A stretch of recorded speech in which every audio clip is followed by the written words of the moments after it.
Hello and welcome. Today, I'm going to share a story about a neighbor who seemed to hate me from the very first moment we met, and the way things unfolded turned our quiet street into something completely unexpected. If you've ever dealt with someone impossible to live next to, you'll understand just how intense this story gets. Stay with me, because what happened in the end will surprise you, and it proves that sometimes, doing nothing at all can lead to the most satisfying outcome. Let me take you back to the very beginning. When I bought my house 5 years ago, I believed I had finally reached the part of my life where everything would quiet down. I had worked long hours, saved every cent I could, and finally found a place where I could breathe without feeling rushed. My street was peaceful. Birds were the loudest thing in the morning. Kids rode scooters in lazy circles, greeting everyone with cheerful good energy. People tended their gardens, washed their cars, and walked their dogs at predictable times. It felt like a calm, safe pattern. Nothing in the world could have prepared me for the chaos that moved in the day Janice arrived. The moving truck pulled up one evening, and people peeked outside just to see who the new neighbor was. There was nothing unusual at first. A middle-aged woman stepped out, wearing sunglasses even though it was close to sunset, and she scanned the neighborhood like she was evaluating property she was already unhappy with. I waved. She stared without waving back. I told myself she probably didn't see me. I was wrong. Later I learned she saw everything. My first real interaction with her happened the following weekend. It was a warm Saturday afternoon, perfect for yard work. I was mowing my lawn, listening to music through my headphones and enjoying the slow, steady progress of the task. The air smelled like grass and sunshine. That is, until she stormed across her yard with the kind of determination you see in courtroom dramas. She stopped right beside me, arms crossed, and waited for me to cut the mower off. I paused the machine, pulled off my headphones, and gave her a friendly smile. She did not smile back. She asked if I really had to mow my yard at that moment. Her tone made it clear she believed the answer should be no. I checked my watch. It was 3 in the afternoon. Perfectly reasonable. I told her that. She stared at me as if I had committed a personal crime and told me she was trying to relax. Then, without waiting for a response, she turned and walked back to her house. That was my introduction to Janice. At first, I tried to give her the benefit of the doubt. Everyone has bad days. Everyone gets overwhelmed sometimes. Maybe the move had been stressful. Maybe I caught her at the wrong moment. Unfortunately, it didn't take long to realize this was not a single bad day. This was her personality. This was how she treated people. Within 2 weeks she approached me 3 different times to complain about my lawn, my car, the angle of my trash bin, and even the sound of my shoes on the driveway. She said my grass looked too wild one day and too trim the next. She said my car was too brightly colored. She told me the reflection on my car window startled her when the sun hit it. Then she accused me of having an aggressive dog, which was surprising because I had no dog at all. Every time she saw me, she acted as though she was uncovering a new crime. Sometimes I wondered if she carried around a mental checklist titled annoying things my neighbor must stop doing even if he isn't doing them. Her ability to find problems where none existed was impressive in a strange way. She turned simple daily activities into personal affronts. Then the notes began. Most people leave notes on doors when they want to deliver something important. Not Janice. Her notes were small, dramatic declarations written with a level of seriousness that would make you think she was addressing a heads of state summit. The first note was taped neatly to my mailbox and said that my car's color was too aggressive. I thought it was a joke. I laughed and tossed it inside my house without a second thought. The next day, a second note appeared on my front door. It complained that my porch light was too yellow and disrupted her evening peace. The third note was attached to my trash bin and said my footsteps sounded anxious. That one took me a moment to process. I didn't know what anxious footsteps looked like. Janice did.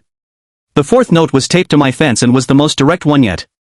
It read that my presence made her uncomfortable. At that point, I decided to start keeping the notes. I collected every one of them and stored them in a folder because something deep inside me knew I might need them later. The notes arrived like clockwork. Monday brought a complaint about lawn maintenance. Wednesday was about the mailbox. Friday was about the sound of my garage door opening. Sometimes she added extra commentary, like how the garden hose coiled on my lawn made her feel uneasy, or how the shadow cast by my roof landed too close to her property line in the afternoon. I began to wonder if she wrote the notes late at night like a hobby. Then came the weekly trash bin migration. Every Thursday morning, before the garbage truck arrived, my trash bin was relocated. Not by a few inches. Not by a slight nudge. By dramatic relocation. Sometimes it was placed right in the middle of the street. Sometimes it showed up in front of a neighbor's house. Once she placed it diagonally across her own driveway like a misplaced art installation. I eventually confronted her after the 5th or 6th time. She said my bin blocked her view, I asked what view she meant. She waved her hand at the empty street and said that the neighborhood ambience depended on unobstructed sightlines. I bought a small lot for the bin the next day. When she saw it, she stormed up to me in my driveway and told me that I was not allowed to lock public property. I explained it was not public property. She insisted that it was public to her. That was the end of the conversation. There was no winning. Then one morning I noticed a camera on the corner of her fence. Its lens pointed straight at my driveway like a watchful eye. It was not even subtle.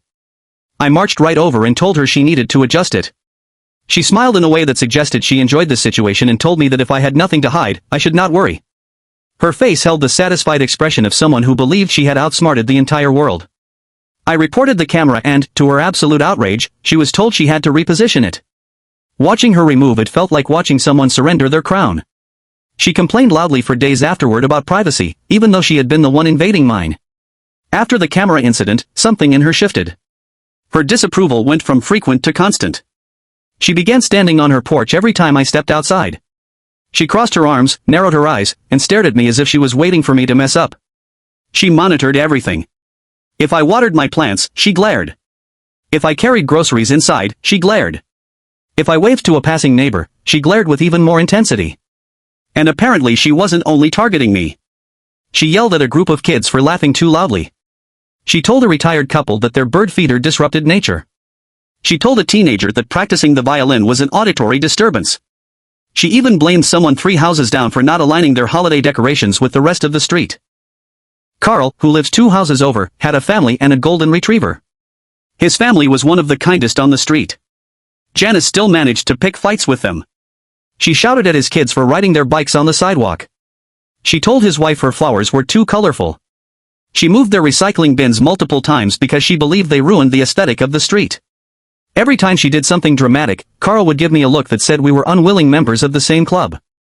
At this point, the entire neighborhood shared the same experience. Everyone had their own Janice story. I documented everything. Every incident. Every note. Every strange behavior. It helped me stay grounded because it proved I wasn't imagining anything. It also felt like preparing for a future story. Something inside me knew this would matter someday. The most shocking moment came one afternoon when I arrived home and heard something in my backyard. I approached slowly, wondering if an animal had wandered in through the gate. Instead, I found Janice standing in the middle of my yard with garden scissors, trimming the grass near the fence as if it were her own project. I asked what she thought she was doing. She told me my grass height was imbalanced and she was fixing it for me. I told her to leave immediately. She acted as though I had insulted her generosity. She placed the scissors down, sighed dramatically, and walked out through my gate without another word. That was the moment everything changed. Neighbors started talking to each other. People who normally kept to themselves came forward with their own stories. The notes. The complaints. The yelling. The surveillance. The interference with people's property.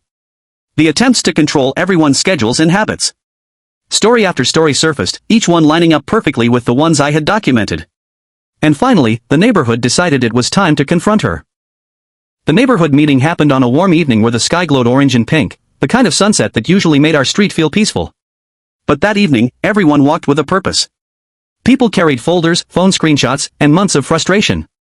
Even the quietest neighbors who rarely left their homes showed up. The tension in the air felt like a pot that had been simmering for years and finally reached its boiling point. I had no idea what would happen. I only knew that everyone had reached their limit. We met in front of Carl's house because he had the largest driveway. Folding chairs appeared from garages. Someone brought lemonade. It looked almost like a small neighborhood party, except every person had a story they were tired of keeping to themselves. Janice walked out of her house just as the meeting started. She stood on her porch with her arms crossed, glaring at the group as if she had caught us doing something wrong. When she saw me holding my folder of notes, her eyes narrowed in a way that suggested she had already created a narrative where she was the victim. Carl began the discussion by explaining that the neighborhood wanted to address ongoing concerns. He spoke carefully, choosing calm words, because he wanted to avoid escalating things too quickly. But the calmness didn't last long. The first neighbor to speak was an older woman named Judith. She explained how Janice had entered her yard without permission to rearrange her garden stones. Janice claimed the stones were placed in an unappealing alignment that ruined the flow of the yard. Judith said she came home to find Janice on her knees, reorganizing rocks that had been in place for years. A younger couple spoke next. They described how Janice complained every time their baby cried outside. She told them they were disrupting the harmony of the neighborhood and suggested they keep their child indoors during the day. They were devastated, not angry. Hearing that broke the heart of every person standing there. Another neighbor said that Janice had knocked on his door 3 times in 1 week because his wind chimes produced what she called inconsiderate frequencies. He demonstrated the sound on his phone. It was soft, peaceful, and quieter than the birds that chirped every morning. Then someone mentioned the camera she had once pointed at my driveway. Another talked about her habit of writing elaborate notes and placing them around the street. Someone else mentioned her tendency to stand outside and observe people with a notebook. One by one, people shared experiences, each story building on the last, creating a clear picture of a pattern none of us could ignore anymore. It felt like releasing a breath everyone had been holding for months. Finally, Carl thanked everyone and turned to Janice. He invited her to speak. She stepped forward with a posture that screamed indignation. She raised her chin and declared that she was the victim. She said everyone else had been targeting her since the day she moved in. She accused the entire street of sabotaging her peace, disturbing her daily life, and conspiring against her. When she finished, silence settled over the group. Not the quiet of agreement. The quiet of disbelief. Then one of the older neighbors, a man named Richard, stood up. Richard was usually calm, a polite man who kept his yard in perfect shape and minded his own business. He walked slowly to the center of the group, looked directly at Janice, and said in a steady voice that she was the problem. He said it without anger. Without hesitation. Without raising his voice. The rest of the neighborhood nodded. The collective agreement was unmistakable. The realization hit Janice like a shock. She stared at us with wide eyes as if she was witnessing a betrayal she never saw coming. In her mind, every person around her had been an obstacle. It never occurred to her that she was the common factor in every conflict. From that moment, the tone shifted. The neighborhood calmly listed the boundaries that she needed to follow. No more entering other people's yards. No more moving property that wasn't hers. No more shouting at kids for playing. No more accusing people of things they weren't doing. No more notes on mailboxes or porches.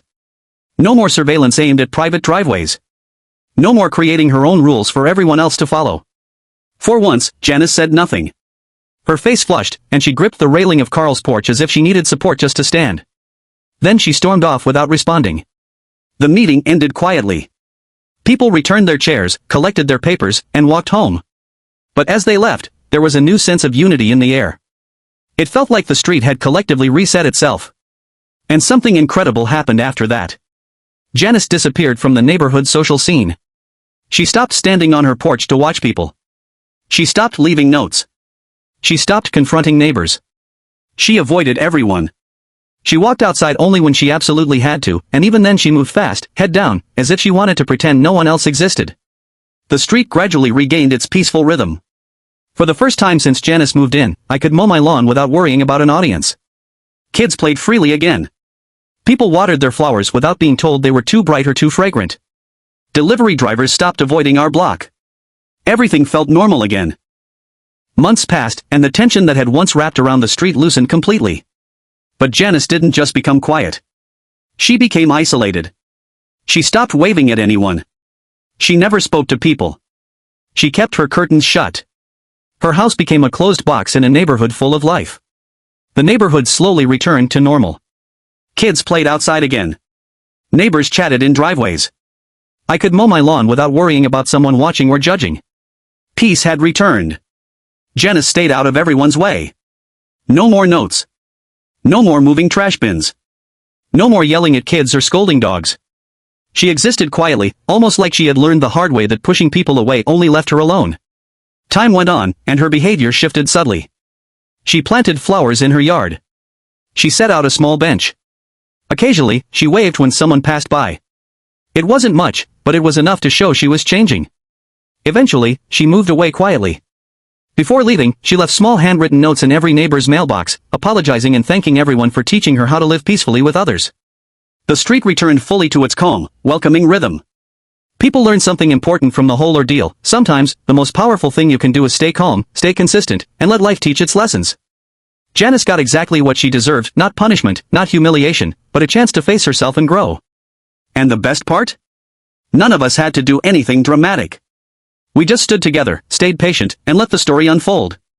If you've ever dealt with someone who made your life unnecessarily difficult, share your story in the comments. Don't forget to like this video and subscribe for more unbelievable real-life stories.